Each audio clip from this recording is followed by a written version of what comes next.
Bismillahir Rahmanir Rahim. Alhamdulillahi Rabbil Alameen. Nahmaduhu wa nusallihi ala rasulihil kareem. Amma ba'd. Assalamu alaikum rahmatullahi wa barakatuh. From Muharram to Dhul Hijjah. Look forward and prepare to meet your Lord. When we remember one of our Islamic occasions, one of our first thoughts is, what am I going to do to get ready for it? That question leads to forward thinking. Forward thinking is knowing that in the future some familiar event is going to happen. Forward thinking in Islam happens from knowing Ramadan, Ashura, and Dhul Hijjah will return. Remembering these holy events during the days preceding the time that they actually occur gives us Muslims the practice and blessings of thinking about and remembering Allah. When we remember and reflect upon what we did during these times, our worship, our activities, our behaviors, what we accomplished and what we wanted to accomplish, we use these recollections to prepare and plan for how we might spend our time when these holy days come again. Forward thinking is contemplating and looking forward to those recurring holidays, hoping that we will be ready to please Allah Ta'ala when Ashura, Ramadan, and Dhul Hijjah return. Forward thinking keeps us aware of practicing good habits in the present while we look for those holidays ahead. This philosophy inculcates taqwa because as we are persistently reminded of these yearly events as being inevitable, we are also reminded that meeting Allah Ta'ala in the hereafter is also inevitable. Consider, once the month of Ramadan is gone in 1 year, Muslims know it's coming back in the next. They plan for it, prepare for it, and look forward to it. Likewise, Muslims know the day of Ashura in Muharram, once it's gone in 1 year, it's coming back in the next year. And the month of Hajj, Muslims know that once it leaves this year, it's coming back next year. Allah Ta'ala made these certain events recurring ritualistic practices that will not stop until the Day of Judgment. On the contrary, for Muslims, these recurring rituals pass, and looking forward to their return becomes an excuse for us to maintain the same good habits we practiced every day in each of those past holy days and months, to nurture our relationship with Allah Ta'ala by keeping up physical, mental, emotional, and spiritual self-improvement and purification daily, hoping to return to Ramadan, Ashura, Dhul Hijjah, inspired with God consciousness. We not only get used to planning for these holy occasions, but we are also reminded to continue to make preparations to meet our Rabb, which is an attribute of God-conscious believers. This period of preparation is the days that come between the past looking back and the future looking forward, what I call the repeating present. It is a time when you contemplate and reflect upon future events, whether they be near or far away. You imagine and make plans to do something before the time comes. No matter the distance of time between your present and the actual day of the event, your thoughts of plans for the event happen. This planning and preparation comes from experiences as well as customs, cultural norms that in this case are influenced by your Islamic learning, beliefs, and training. The big picture here is your intentions for the planning and preparation. Does it come from knowledge of the principles and rituals of Islam? Are your intentions aligned with what Allah Ta'ala informs from Quran and Sunnah? Are you planning in preparation to meet Allah? Since every Islamic ritual is to persuade Muslims, believing Muslims, to submit and look forward to meeting their Rabb, looking forward to Ramadan means not only planning to fast according to the rites of fasting in Ramadan, but you also spend time in the days before Ramadan preparing for those fasting days to come.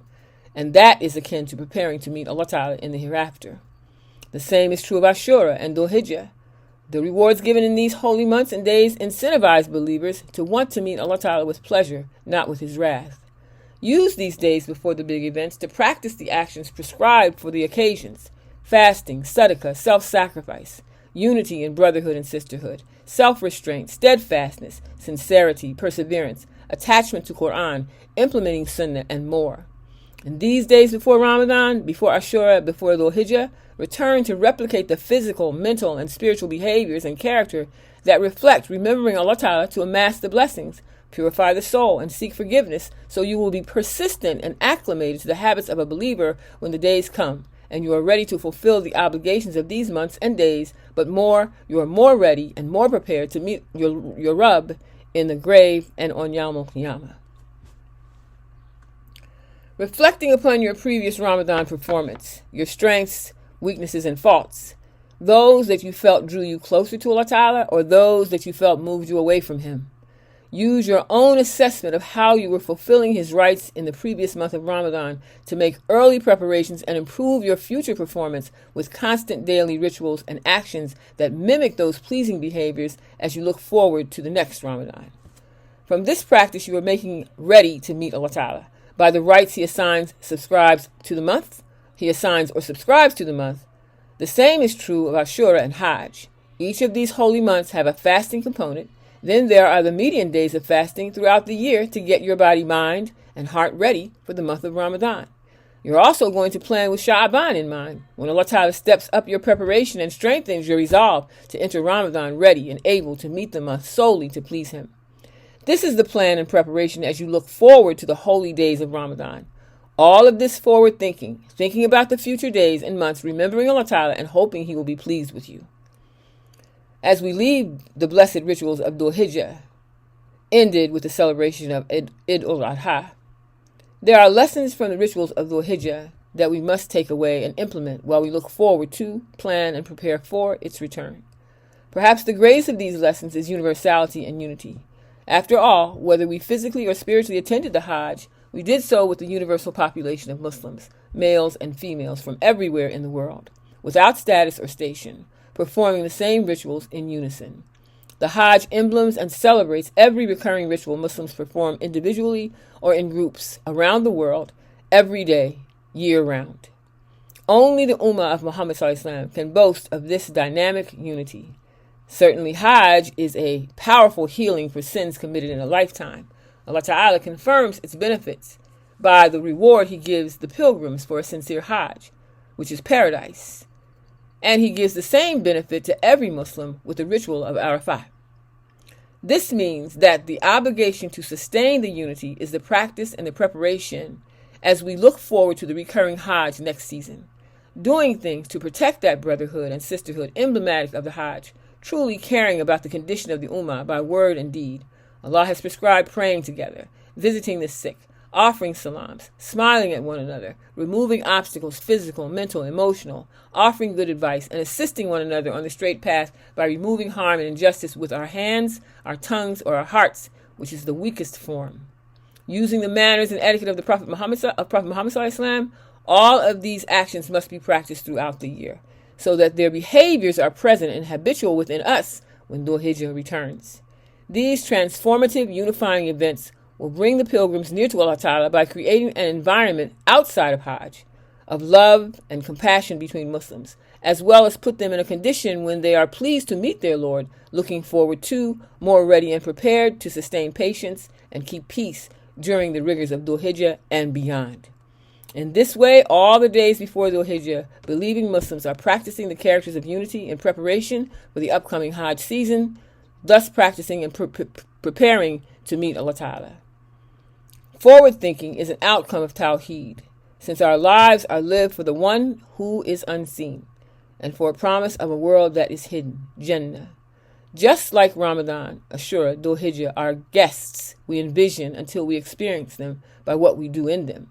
Shouldn't Muslims seek and make ready for meeting Allah Ta'ala day after day, year after year? We do not know if we will live to realize Ramadan, Day of Ashura, in Muharram or Dhul Hijjah. But we always know, we are certain, that like the face of Allah Ta'ala, with or without us, these months will appear. Isn't it fundamental that we look forward to them and make ready to receive them for the pleasure of Allah Ta'ala? For Muslims, forward thinking is first looking back to find the times in those holy occasions, Day of Ashura, Ramadan, Dhul Hijjah, when you successfully performed actions that you can frequently and consistently replicate in the coming days. Once you pinpoint these deeds, let them become permanent stepping stones to plans, preparations, and reward between now and those holy times. These repeated practices will become righteous habits that 1. Keep you reflecting upon the Quran, 2. Make you renew your intentions, and 3. Cause you to remember Allah Ta'ala often. Second, forward-looking makes you pay attention and be present while you continue actions from the previous Ramadan or Ashura or Hajj daily. You become keenly aware that this practice is something you want to keep and improve on to make ready for the holy months to come, like a rehearsal. Lastly, forward thinking is a method to keep reviving your relationship with Allah Ta'ala. Remember the blessings of the past months to show gratitude for the days in the current months, and look forward to giving maximum effort in the holy months to come. Become cognizant and conscious of your responsibility and accountability to your Rabb when thinking about a deed that emanates from His commandments and performing it. This means day to day thinking about the future you gain more taqwa when you prepare for it. This advantage of forward thinking is more than a way to prepare for the holy months from year to year.